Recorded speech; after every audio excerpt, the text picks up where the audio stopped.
İçip gecenin zehrini, sarhoş yatıp küçelerde ulduzlar.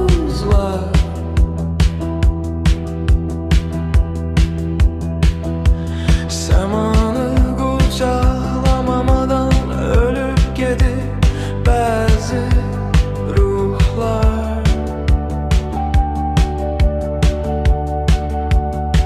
Bazı yıldızlar can verdi küçelerde, yollarda, tinlerde.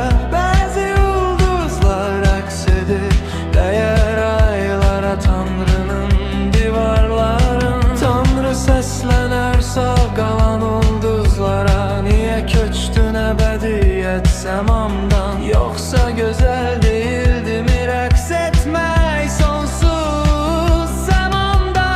Ayın gözyaşı karışı bulduzun gözlerine töküldü sonsuz denizlere.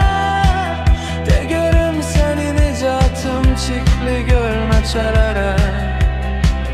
Ay boylanar Tanrı'ya, dostlarım ne vaxt geleceği yanıma. Tanrı elleriyle gösterer semanın ebediyete açılan kapıların. Ulduzlar döyər kapıları, gezer şehirleri, dolaşar küçeleri. Semanı tapmadıkça kör olar gözleri. Uzanıp sekilerde Tanrı'ya şiirler yazıp gönderer. Kağızları yel aparar semalara, şiirleri verer Tanrı'ya. Ulduzlar sessizce kalkar ayın yanına, yine raks etmeye başlar semada.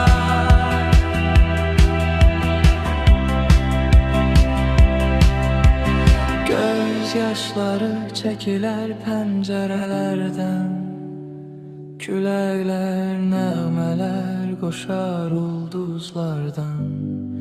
Ya tez ya gec ulduzlardan köçər.